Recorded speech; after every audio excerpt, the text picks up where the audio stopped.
vividly remember it was the week before my class of seniors were encouraged to wear a t-shirt that represented the college we were attending the upcoming fall. We had just gotten let out of school, sit in my car in the parking lot, and I received an email notification with the subject stating, quote, "Your application to Mercer University," end quote. I was terrified. Why? Mercer was a difficult school to get into, and although I had a great GPA, I made the decision to not receive extra time on my standardized testing because I felt life will not give me those accommodations. That being said, my SAT and ACT scores was not as high as I would have liked. And compared to the average statistics of the class above me, I was not that standout student. I opened up the email and was informed that they did not feel comfortable or confident in my application to put me on, and they put me on the wait list. To better explain, I was next in line if those individuals accepted into the university to decide to go elsewhere. It's tough to hear. I shed a couple of tears. It's my dream school. I also had the opportunity to be a preferred walk-on with the men's basketball team if I was accepted. What did I do? At that very moment, I knew I wanted my story to be heard. I skipped my classes the next day, drove 2 hours south to Macon, Georgia for a 45-minute conversation. I did not have an appointment.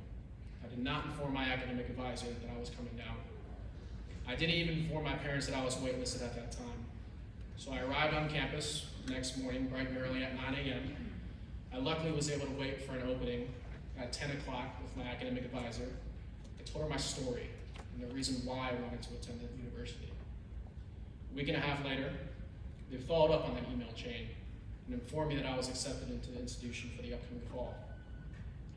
You will learn from your failures to grow both personally and professionally. It's like playing around a golf. You're going to head into the water, skyrocket a ball into the sand, or even miss an 8-inch putt. But that's how you learn to move on to the next shots, as there are plenty of strokes left to play. So embrace failure, learn from it, and keep swinging to your goals. Let's not forget about time management. Now, I know you've pulled all-nighters to cram for exams or finish that last-minute assignment. How? I did the exact same thing, maybe a little bit too many times. So my apologies for the professors that are in the room that had me as a student back in my days. But let me tell you, in the real world, time management is key. You can't pull an all-nighter before a work presentation or a big project. So start honing those time management skills now, or you might find yourself running on caffeine and adrenaline for your future careers. Now on to a serious topic, passion. Passion is like a fire, burns brightly and fiercely, fueling our desires and motivating us to pursue our dreams. Your passion will be the driving force behind your success. It will make the journey ahead all the more enjoyable. And finally, let's talk about relationships. No, not the romantic ones, although those can be quite the roller coaster ride too. I'm talking about meaningful connections with others. Friends, mentors, colleagues.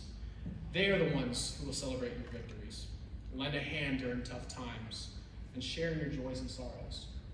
So treasure those relationships, nurture them, and remember that life is better when you're surrounded by good company and a few inside jokes. College, much like high school, presented its own set of challenges. Balancing coursework, extracurricular activities, securing an internship was not easy, but the resilience and perseverance that I had learned at Riverwood helped me stay focused and motivated. I also drew upon the sense of community and inclusivity that had been instilled in me, forming meaningful relationships with classmates and professors who shared my values and aspirations. Upon graduating from college, I was fortunate enough to land a job with the Atlanta Hawks, a professional basketball team part of the NBA. It was a dream come true for me. I was eager to make a positive impact on the sports industry. However, I quickly realized that the real world was not without its own set of challenges and obstacles. The sports industry, like many others, has its own share of issues, including diversity and inclusion concerns, unequal opportunities, and social justice issues. But instead of being discouraged, I drew upon the lessons I learned at Riverwood High School and in college. I reminded myself to be the change I wanted to see in the sports world.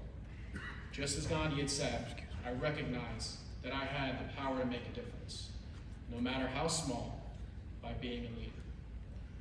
I recognized that I had the power to make a difference, no matter how small, by being a leader. In conclusion, my dear graduates, as you step into the world, remember to embrace fear, learn from failure, manage your time wisely, pursue your passion, and cherish meaningful relationships. And of course, don't forget to laugh along the way.